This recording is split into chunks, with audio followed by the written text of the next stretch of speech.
బాపట్ల నియోజకవర్గంలో YCP hat trick సాధిస్తుందని మాజీ డిప్యూటీ స్పీకర్ కోనం రఘుపతి ధీమా వ్యక్తం చేశారు.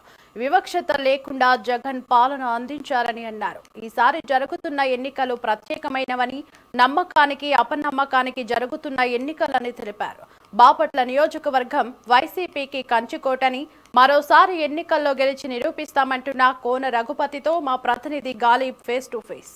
బాపట్ల నియోజకవర్గంలో మూడోసారి వైఎస్ఆర్ కాంగ్రెస్ పార్టీ జెండా ఎగరబోతుందా? బాపట్ల నియోజకవర్గంలో గత 5 ఏళ్లలో వైఎస్ఆర్ కాంగ్రెస్ పార్టీ ప్రభుత్వం ఎంతవరకు అభివృద్ధి చేసింది?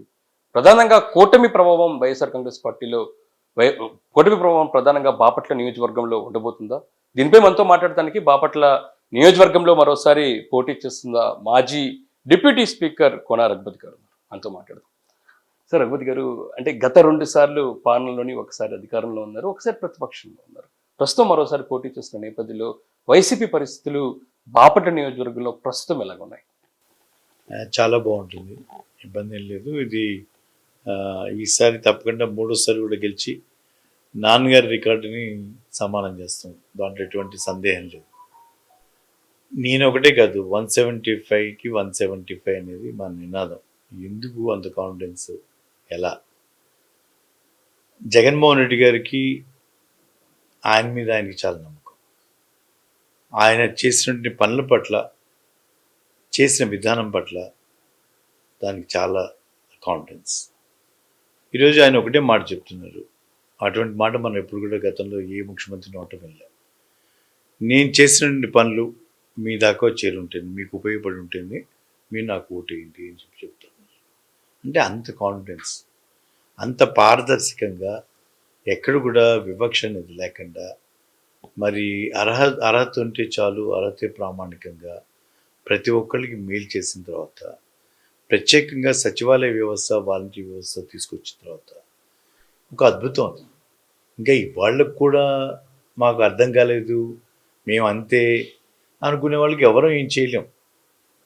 నిద్రపోతున్న వాడిని లేపచ్చు, కానీ నిద్రపోతున్నట్టు నటిస్తున్న వాడిని లేపలేమని చెప్పి చెప్తుంటాం. అలా కొంతమంది నటిస్తున్నారు అంతే, వాళ్ళకి అర్థం కాక కాదు, అర్థం చేసుకోవడానికి ఇష్టం లేక. కాబట్టి అటువంటి వాళ్ళని వదిలేస్తే ఇవాళ అత్యధిక శాతం ప్రజలు లబ్ధి పొందిన్నారు, చూస్తున్నారు.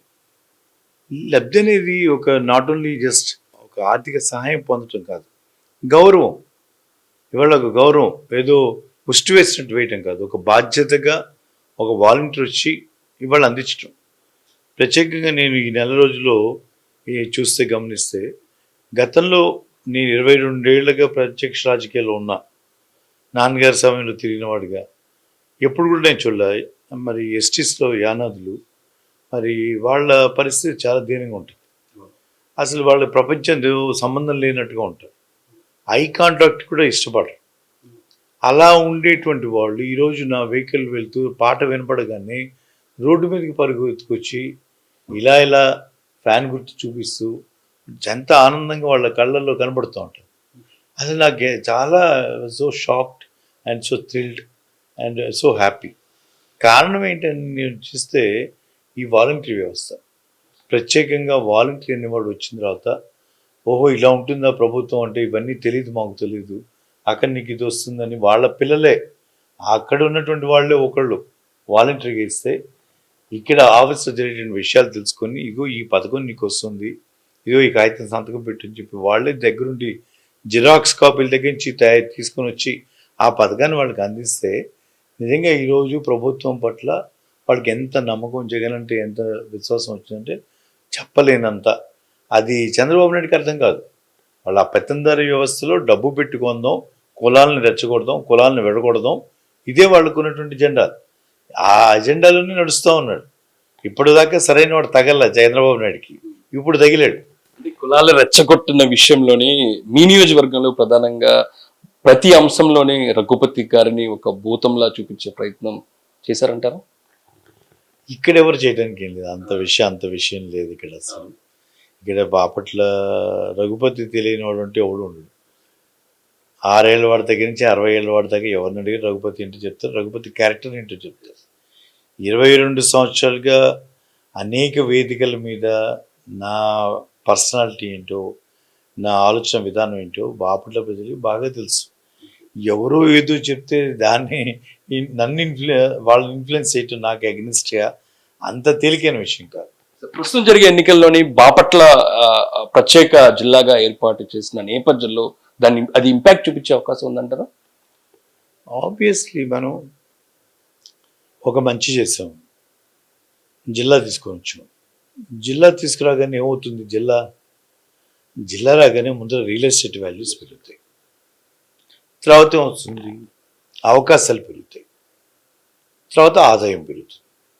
ఇదంతా ఓవర్ పీరియడ్ జరిగేటువంటి. ఇప్పటికిప్పుడు ఏం జరిగింది అని అంటే, నాకున్నటువంటి సెంటు భూమి నిన్నటి దాకా 2 లక్షలు అయితే ఇవాళ 8 లక్షలైంది. నేను ఏమి చేయకుండానే ఇప్పటిదాకా నా జీవితకాలం కష్టపడి సంపాదించుకున్నది 2 లక్షలు అయితే ఇవాళ థ్యాంక్స్ టు జగన్మోహన్ రెడ్డి గారు, థ్యాంక్స్ టు రఘుపతి, ఇవాళ జిల్లా అవుతూనే నాది 8 లక్షలైంది. అంటే నేను అమ్ముకుంటానని కాదు, నాకు ఒక ధైర్యం వచ్చింది. నాకు కూడా 8 లక్షలు ఆస్తి నేను అని చెప్పుకునేటువంటి పరిస్థితి వచ్చింది. ఇది ఈరోజు జరిగినటువంటి దాన్ని ఇది చెప్తా ఉన్నాం. ఇది మామూలుగా జరగదు. మామూలుగా ఎంతో కొంత 10% 50% గ్రోత్ ఉంటుంది. ఒక అబ్నార్మల్ గ్రోత్ ఎప్పుడు వచ్చిందంటే ఒక పెద్ద ఫ్యాక్టర్, అది జిల్లా ఫ్యాక్టర్, అది వచ్చింది. ఈరోజు దాని మీద చర్చ జరుగుతోంది. ఎంతమంది అర్థం చేసుకోగలరు, ఎంతమంది అర్థం చేసుకోలేరు అనేది ఇది మనం చూడాలి రేపు జరిగేటువంటి ఎన్నిక దీని ప్రకారం. ఇప్పటికైతే జిల్లా పుణ్యమా అని చెప్పి మేము ఇవాళ ఒక పాత బాపట్ల, వెలిసిపోయినటువంటి బాపట్ల, దాన్ని ఇంత పెద్దగా అభివృద్ధి చేసి వెలుగులతో విరాజిల్లుతున్నటువంటి బాపట్ల జిల్లా కేంద్రంలోకి వచ్చి చాలా మారింది, ఇది ఇంకా మారబోతోంది, భవిష్యత్తు ఉంది బాపట్లకి అనే నమ్మకాన్ని ఇవాళ మాకు వచ్చిన ఆ కొద్ది సమయంలో, కరోనా 2 సంవత్సరాలు తినేసిన 3 సంవత్సరాలను ఒక ఇంపాక్ట్ చూపించినటువంటి తర్వాత చూసినాక పెద్దగా మాకు అంత కష్టం అనిపించదు వాళ్ళకి ఎక్స్ప్లెయిన్ చేయడంలో. ఆ రకంగా తప్పకుండా దాని ప్రభావం పెద్ద ఎత్తున ఉంటుందని అనుకుంటాను. సో గత 10 ఏళ్ళలోని బాపట్లకు సంబంధించి మెయిన్గా ఇన్ఫ్రాస్ట్రక్చర్ విషయంలో, అభివృద్ధి విషయంలో మీరు చేసిన కార్యక్రమాలు ఏంది, ఇంకా ఏమైనా పెండింగ్ ఉన్నాయా? అదే చెప్తున్నాను, బాపట్ల జిల్లా ప్రకటించక ముందే జిల్లా అవసరాలు వాటిని దృష్టిలో పెట్టుకొని ఉన్న పరిధిలో ఉన్నంతలో చేసుకుంటూ వచ్చాం.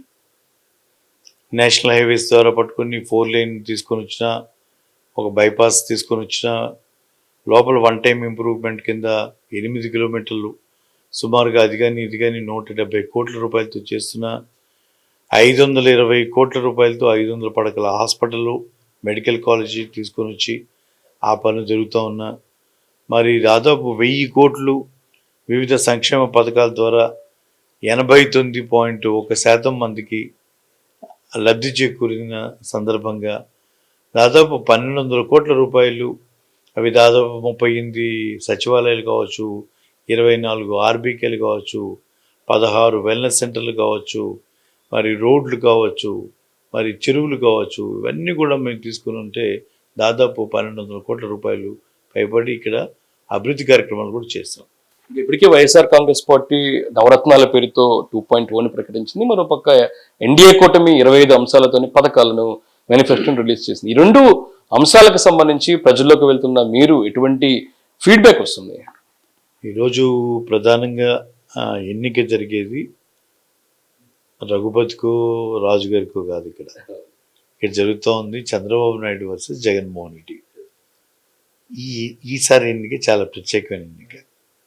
ఒక నమ్మకానికి, ఒక అపనమ్మకానికి, ఒక విశ్వాసానికి, ఒక అవిశ్వాసానికి జరిగేటువంటి పోటీ.